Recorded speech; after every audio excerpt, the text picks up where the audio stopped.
नमस्कार, आप देख रहे हैं IBC 24। मैं हूं आपके साथ विजय कुमार पंड्या और शुरुआत करेंगे बुलेटिन के रायपुर से। बड़ी खबर, कांग्रेस विधायक दल की बैठक खत्म हो गई है। बड़ी खबर मिल रही है सीएम हाउस से, जहां कांग्रेस विधायक दल की बैठक खत्म हो चुकी है और इस विधायक दल की बैठक में आज शीतकालीन सत्र की रणनीति बनी है और इसी रणनीति के तहत विधायक दल की बैठक हुई। सीएम भूपेश बघेल ने कांग्रेस विधायकों से कहा कि बीजेपी के पास कोई मुद्दा नहीं है। सीएम भूपेश बघेल ने कहा कि बेबुनियाद आरोपों का तथ्यों के साथ जवाब दें। सीएम भूपेश ने कहा कि साल 2023 में फिर से कांग्रेस की सरकार बनेगी। सीएम ने कहा कि विधायक अपने क्षेत्र में विकास कार्य कराएं ताकि वो जनता से रूबरू हो सकें और कल से सत्र की, या ये कहें कि एक पूर्ण रूप शुरुआत होगी। आज शीतकालीन सत्र की शुरुआत हो चुकी है। कल फिर से सदन में हंगामे की उम्मीद यहां कर सकते हैं क्योंकि विपक्ष कई सवाल लेकर पहुंचेगा और आज ये बैठक इसीलिए हुई कि सत्ता पक्ष विपक्ष के उन तमाम सवालों का जवाब दे सके जिसमें धर्मांतरण का मुद्दा है, जिसमें धान का मुद्दा है, जिसमें गौठान का मुद्दा है,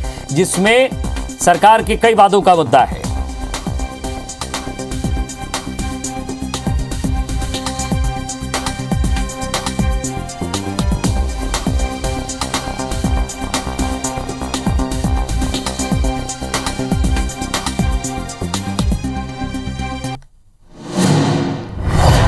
सौरभ सिंह बरियार हमारे संवाददाता हमारे साथ जुड़ गए। सौरभ, कांग्रेस विधायक दल की बैठक खत्म हो गई है, किन महत्वपूर्ण बिंदुओं पर, उन्हीं पर चर्चा करेंगे जिन महत्वपूर्ण बिंदुओं पर बातचीत हुई है, क्योंकि बीजेपी के पास बहुत सारे मुद्दे, चाहे कवर्धा हो, धान हो, बारदाने हो, या फिर केंद्र की जो राजनीति पर लगातार आरोप लगाती रही है प्रदेश सरकार, वो मुद्दा हो, हर तरह से विपक्ष घेरने की तैयारी में है। क्या सटीक प्लानिंग तैयार हुई?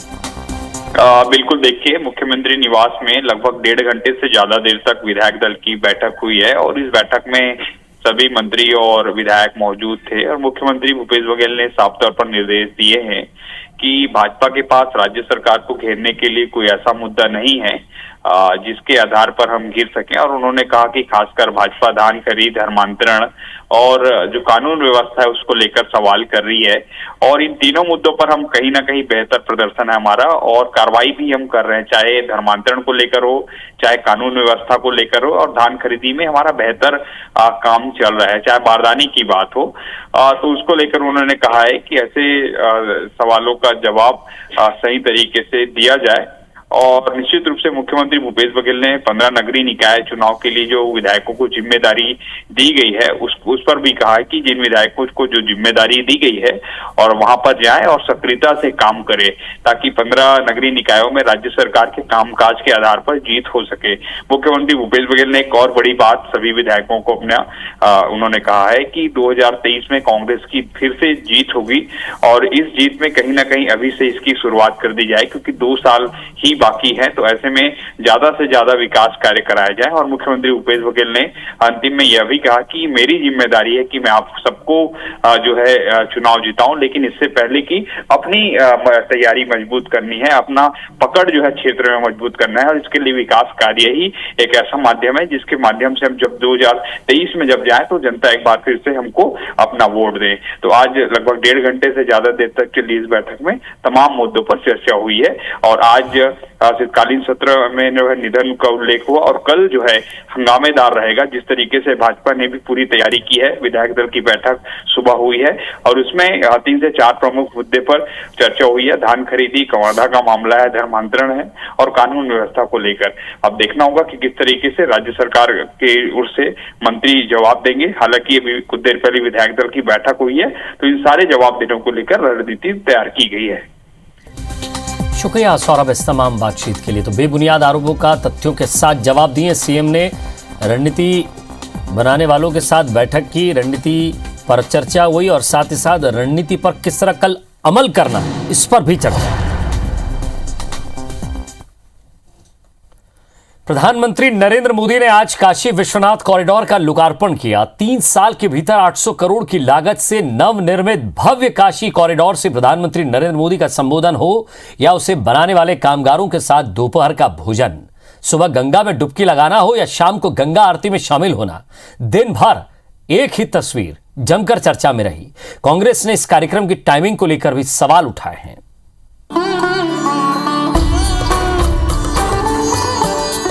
प्रधानमंत्री का काशी दौरा। बाबा की नगरी में भव्य स्वागत।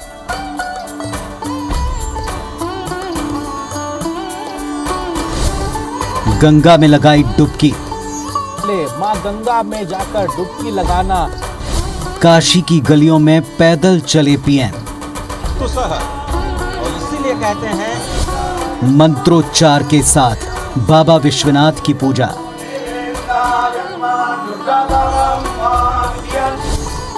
देश को समर्पित किया काशी कॉरिडोर।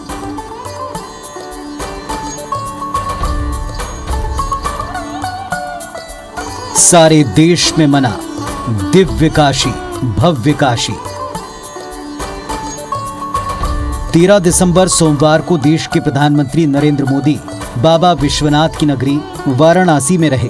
एयरपोर्ट पर प्रधानमंत्री मोदी की अगवानी की राज्य की राज्यपाल आनंदीबेन पटेल और मुख्यमंत्री योगी आदित्यनाथ ने।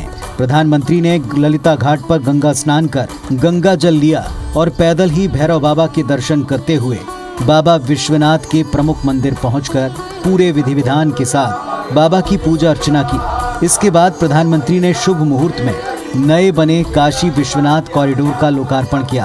कार्यक्रम में देश भर से साधु संत शामिल हुए।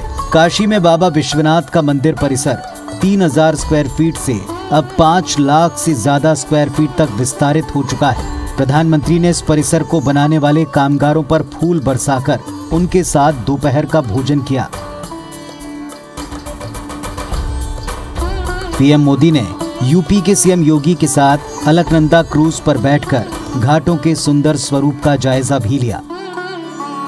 शाम को प्रधानमंत्री गंगा आरती में शामिल हुए। नवनिर्मित काशी कॉरिडोर में बाबा विश्वनाथ मंदिर प्रांगण से देश को अपने संबोधन की शुरुआत प्रधानमंत्री ने हर हर महादेव के जय घोष के साथ की।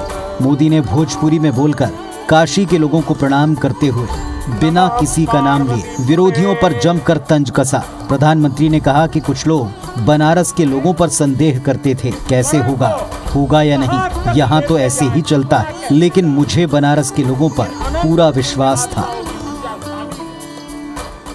हर हर महादेव।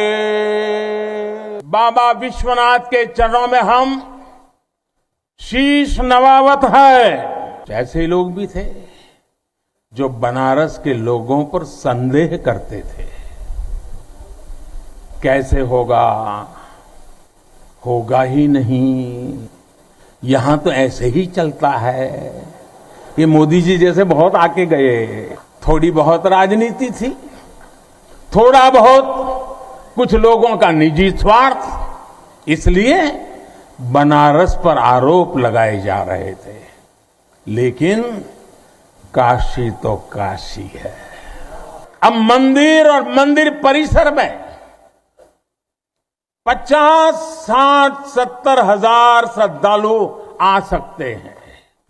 यानी पहले मां गंगा का दर्शन स्नान और वहां से सीधे विश्वनाथ धाम, यही तो है हर हर महादेव। आने वाले कुछ महीनों में उत्तर प्रदेश में विधानसभा चुनाव हैं। भाजपा ने सारे देश में दिव्य काशी भव्य काशी कार्यक्रम का आयोजन कर जगह जगह प्रधानमंत्री के दौरे को बड़े स्क्रीन पर प्रदर्शित किया। प्रधानमंत्री के काशी दौरे के दौरान 12 राज्यों के मुख्यमंत्री और 3 राज्यों के उप मुख्यमंत्री समेत देश भर से सैकड़ों साधु संत आयोजन में शामिल हुए। इसमें कोई संदेह नहीं कि काशी विश्वनाथ धाम के नए परिसर के साथ साथ वाराणसी को एक नहीं कई सौगातें एक साथ मिली हैं। प्रधानमंत्री के दौरे की टाइमिंग और दिन भर के आयोजन से जुड़ी हर एक तस्वीर के सियासी लाभ के एंगल भी तलाशे जाते रहे। बड़ा सवाल ये, क्या दिव्य काशी भव्य काशी अभियान के जरिए भाजपा उत्तर प्रदेश चुनाव के साथ साथ देश भर में सियासी तौर पर बढ़त हासिल कर पाएगी? Bureau report, IBC 24। तो एक नजर बिग न्यूज पर।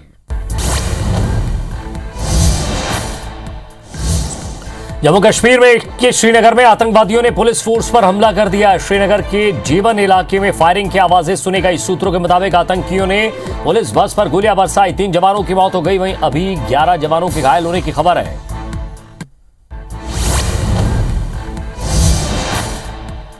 पूर्व सीएम अखिलेश यादव ने बीजेपी पर भगवान के मामले में झूठ बोलने का आरोप लगाते हुए बीजेपी पर तमाम ऐसी परियोजनाओं का श्रेय ले रही है जिन्हें पिछली सपा सरकार ने शुरू किया था। उन्होंने कहा बीजेपी नेता झूठ बोलते हैं, वे हमारे और आपके सामने तो झूठ बोल ही रहे हैं, लेकिन जब बात भगवान से जुड़ी हो तो झूठ नहीं बोलना चाहिए।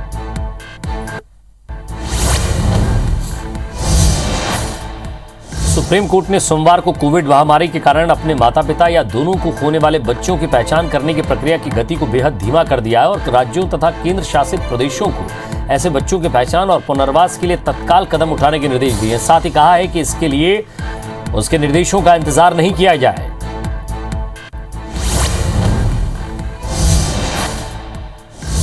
साउथ अफ्रीका के खिलाफ 26 दिसंबर से शुरू हो रही टेस्ट सीरीज से पहले टीम इंडिया को बड़ा झटका लगा है। टीम के ओपनर और उप कप्तान रोहित शर्मा हाथ में लगी चोट के कारण सीरीज के तीनों टेस्ट से बाहर हो गए हैं। उनके स्थान पर गुजरात के बल्लेबाज प्रियांक पांचाल को 18 सदस्यीय टीम में शामिल किया गया है।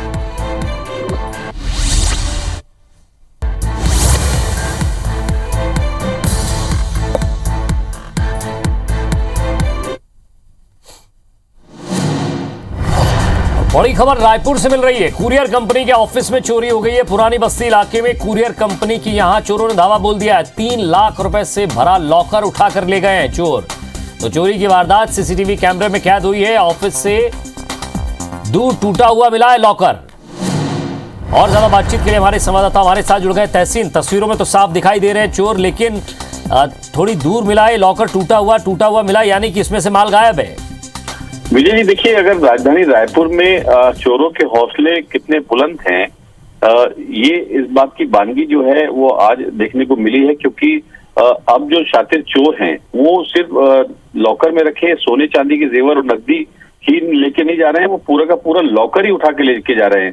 तो इसकी बानगी जो है आज जो प्रोफेसर कॉलोनी स्थित जो ई-कॉम एक्सप्रेस करके कुरियर कंपनी है, वहां का उसका दफ्तर है, वहां पे बताया जा रहा है कि शनिवार को वहाँ के जो सुपरवाइजर हैं वो लॉक करके गए थे। वहाँ पे नकदी जो वहां से इकट्ठा हुआ था पैसा, क्योंकि रविवार बैंक बंद होने की वजह से कैश उसमें रखे गए थे, लेकिन ये बताया जा रहा है कि उसमें जो कैश था वो जब वो सोमवार को वापस आए हैं सुपरवाइजर, वो उन्होंने देखा तो पूरा लॉकर ही वहां से गायब था, तब उनके होश उड़ गए।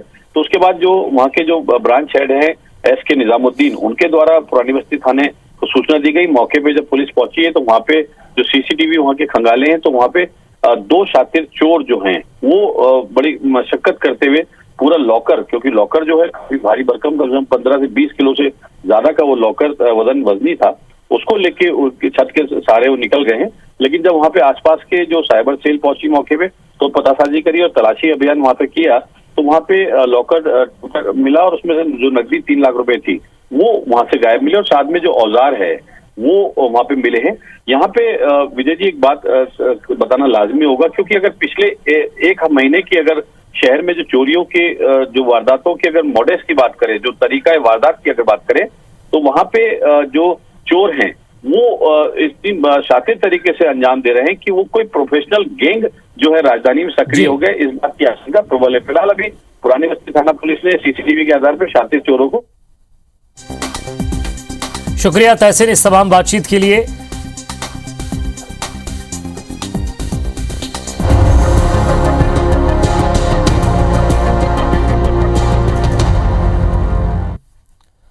दुर्ग निकाय चुनाव में दोनों दल जमकर चुनाव प्रचार कर रहे हैं। इस दौरान एक आकर्षक नजारा देखने को मिला है। कांग्रेस के प्रचारक जब चुनाव प्रचार करते आगे बढ़ रहे थे तो इस बीच में बीजेपी का कार्यालय भी रास्ते में आया। कांग्रेस कार्यकर्ताओं ने बीजेपी कार्यालय जाकर अपने पक्ष में वोट देने की अपील की। इस दौरान दोनों दलों के कार्यकर्ताओं ने बड़े शिष्टाचार से अपना पक्ष रखा। बाद में दोनों दलों ने इसे शिष्टाचार भेंट बताया और अपने अपने जीत के दावे किए। आपको बता दें कि रिसाली नगर निगम में कांग्रेस की ओर से जिला पंचायत अध्यक्ष शालिनी यादव घर घर जाकर प्रचार कर रही हैं।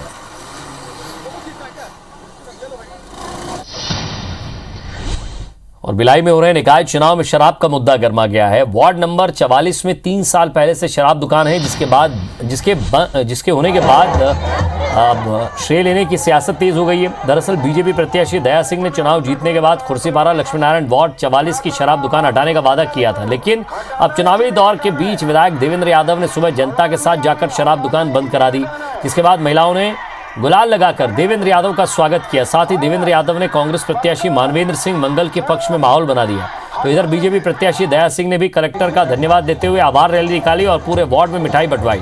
बताया जा रहा है कि शराब भट्टी हटाने के लिए पिछले कई महीनों से प्रक्रियाएं चल रही थी, इसी के तहत आज शराब भट्टी हटाई गई। क्या करना, अब आप लोग निर्णय ले लो, हटाना। नगर पालिक निगम भिलाई की नगरीय निकाय चुनाव में इस बार शराब का मुद्दा गूंज रहा है। एक और जहां वार्ड नंबर 44 में शराब दुकान को बंद कराकर भाजपा और कांग्रेस इसका श्रेय लेने की होड़ में कर रही है, तो दूसरी ओर शराब भट्टी को खुर्सीपारा से हटाकर छावनी बस्ती में वार्ड 41 में लगाए जाने का विरोध भी शुरू हो चुका है। आज शाम को जब आबकारी विभाग के अधिकारी और जिला प्रशासन शराब दुकान का कंटेनर लेकर छावनी वार्ड नंबर 41 पहुंचे, तो स्थानीय लोगों ने इसका जमकर विरोध किया और इस विरोध में महिलाएं, पुरुष और बच्चे भी शामिल हो गए।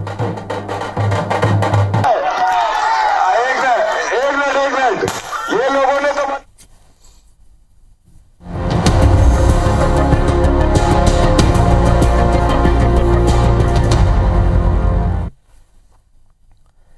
मुख्यमंत्री भूपेश बघेल के नेतृत्व वाली छत्तीसगढ़ सरकार के आगामी 17 दिसंबर को 3 साल पूरे हो रहे हैं। इससे पहले मंगलवार को रन फॉर सीजी प्राइड का आयोजन किया जा रहा है। इस रन फॉर सीजी प्राइड की शुरुआत सुबह 6:30 बजे मुख्यमंत्री भूपेश बघेल रायपुर के गांधी उद्यान से हरी झंडी दिखाकर करेंगे।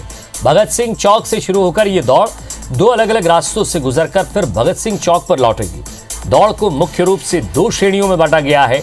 इसमें एक 5 किलोमीटर की दौड़ महिला पुरुष श्रेणी में होगी। इसमें 14 से 60 वर्ष तक के आयु वर्ग के लोग शामिल होंगे, जिसमें प्रथम पुरस्कार 21,000 रुपए, द्वितीय पुरस्कार 15,000 रुपए, तृतीय पुरस्कार 11,000 रुपए और चौथे से 10वें स्थान तक पहुंचने पर 2100 रुपए पुरस्कार प्रदान किया जाएगा। वहीं वरिष्ठ नागरिक और 14 साल से कम उम्र के बच्चों की एक अलग श्रेणी रखी गई है।